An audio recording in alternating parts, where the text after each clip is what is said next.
있습니다. 기다려 그때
젊은이들이 연애를 할 때 둘만의 시간을 갖고 싶어 합니다. 간혹 그런 경우 봅니다. 둘만 만나지 않고 자꾸 제3자를 끼워서 함께 만나는 게 습관이 된 커플들이 있는데요. 그게 잦아지면 연애에 실패할 가능성이 많다. 저는 그런 느낌이 들어요. 사랑에는 둘만의 비밀스러운 이야기, 비밀스러운 말의 시간이 필요합니다. 그게 뭐 남들이 알면 절대로 안 되는 비밀이라든지 대단히 중요한 이야기인 경우는 별로 없죠. 그냥 그렇고 그런 일상적인 사소한 심지어 시시한 이야기인 경우가 많습니다. 그러나 그런 얘기를 나누는 것 자체가 관계에 아주 소중합니다. 부부 사이에도 둘만의 시간, 가급적이면 아주 가끔씩은 자녀도 아니고요. 부부 둘만의 시간이 필요한 것입니다. 그래서 어린 아기들 키우는 부부를 위해서 가끔씩 그런 배려가 필요합니다. 할머니, 할아버지들이 자녀 부부에게 그런 시간을 허락하기 위해서 이렇게 자주 하기는 힘들겠지만 아이들 맡아주시고 너희들 어디 가서 좀 시간 보내고 와라, 쉬고 와라 하는 경우를 종종 보았습니다. 그게 뭐 1박 2일이 될 수도 있겠지만 한두 시간 카페에서 이야기할 시간도 참 소중합니다.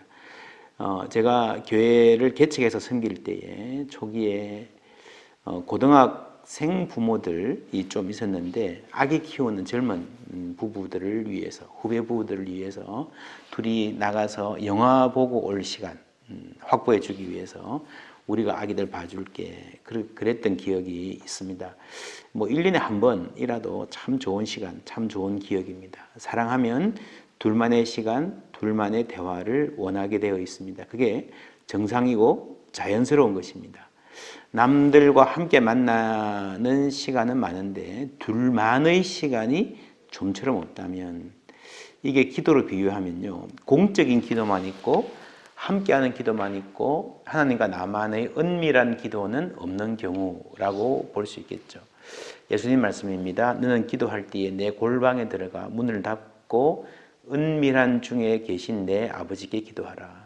은밀한 중에 보시는 내 아버지께서 갚으시리라. 이 골방이라고 하는 장소도 있고요, 은밀한 중에 하나님이 계신다라고 하는 하나님에 대한 아주 중요한 이해가 여기에 깔려 있습니다. 요란하고 시끄러운 가운데서는 만나기 힘든 하나님의 어떤 깊은 그런 관계가 은밀한 중에 있다라는 거죠.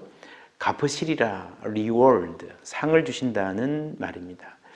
이 은밀한 기도의 반대는 공적인 자리에서 하는 기도가 아니고요, 사람들에게 보이려고 하는 기도입니다. 기도하는 것을 자랑하고 싶어서 하는 기도, 그들은 이미 자기의 상을 받았느니라 하셨습니다.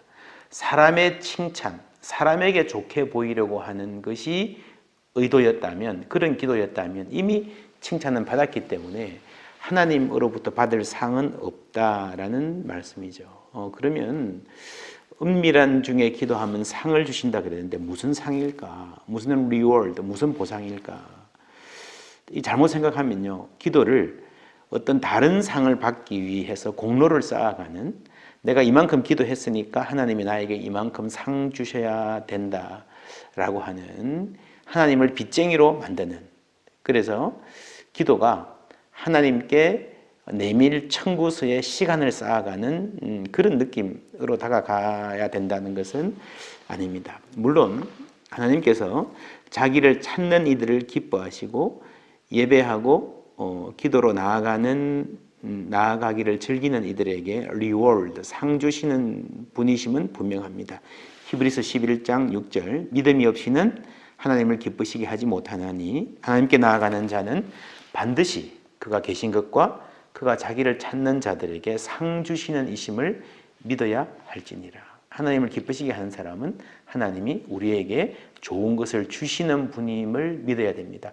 사도행전에 보면요, 고넬료가 주목하여 보고 두려워 이르되 주여 무슨 일이니까, 천사가 이르되 내 기도와 구제가 하나님 앞에 상달되어 기억하신 바가 되었으니 했습니다.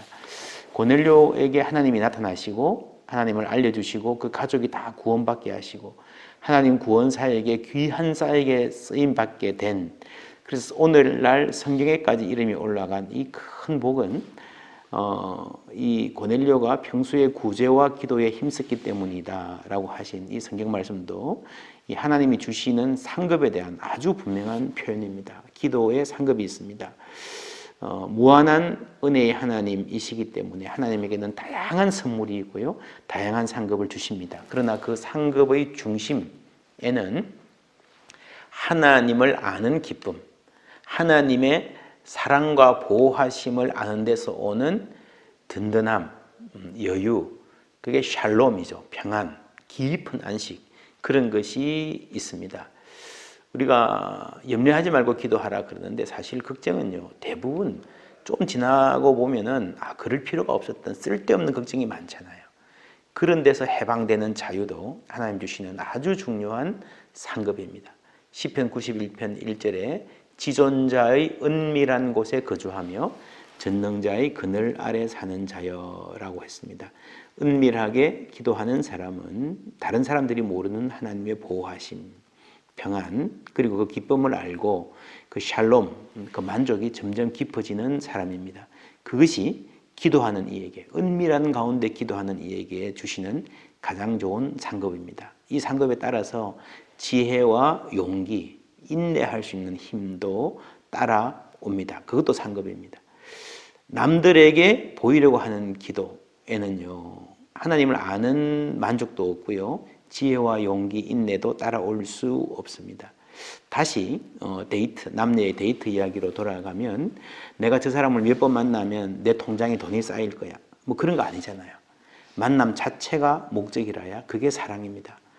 만족과 상급, 리워드도 그 안에, 그 만남 안에 있는 겁니다.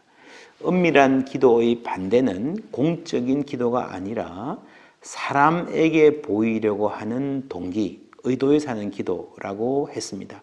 그런 점에서 공예배에서 대표적으로 기도하는 것, 대표해서 기도하는 것도 좋은 기도입니다. 기도회에 모여서 내가 기도하는 것, 사랑방에서 기도하는 것 좋은 기도입니다. 이때 주의할 것은 하나님보다 사람을 더 의식하는 것입니다.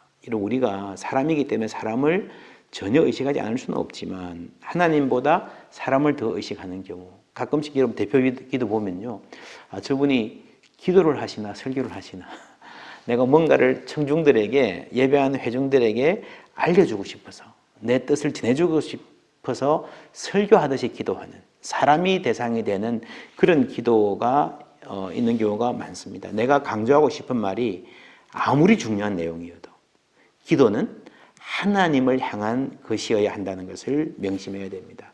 또한 기도할 때에 사람의 칭찬을 받고 싶은 유혹도 극복해야 됩니다. 그래서 기도하고 난 다음에 와서 기도가 참 좋았습니다 라고 칭찬하는 것도 절대 금해야 한다라고 말하기는 힘들지만 조심해야 됩니다. 그리고 자신의 기도 습관에 대해서 내가 얼마만큼 기도한다, 내가 얼마만큼 금식 기도했다 라는 거 말하는 것도요, 꼭 필요한 경우가 아니면 그 자랑하듯이 하는 것은 삼가는 것이 좋습니다. 이건 역시 절대 안 된다 라고 말하면 이것도 율법이 되기 때문에 필요한 경우를 완전히 배제할 수는 없습니다. 때에 따라서 그런 간증이 유익이 되는 경우도 있다는 말씀 함께 드리고요. 삼가는 것이 좋습니다. 그리고 은밀하게 기도하기 위해서는 장소도 중요합니다. 기도의 골방, 집중할 수 있는 공간과 시간을 의도적으로 마련하는 것 아주 중요하고요. 그리고 기도의 동기, 사람이 아닌 하나님에게, 그리고 하나님과의 만남 자체가 기도의 동기가 되고 목적이 되는 사람. 그러다 보면 하나님 주시는 기쁨이 있습니다. 우리 잘 아는 찬송가 저장 밑꽃 위에 있을 아직 맺혀 있는 그때에, 이 찬송가에 우리 서로 받은 그 기쁨 알 사람이 없다. 은밀한 하나님과 나만의 사랑과 기쁨 쌓아가는 우리가 되기를 바랍니다.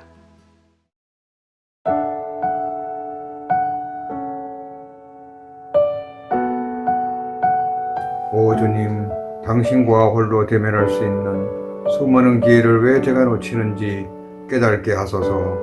당신과 고요하게 머무는 시간이 얼마나 소중한지 깨닫게 도와주소서. 그 은밀한 곳에서는 주의 음성이 가장 또렷이 들립니다.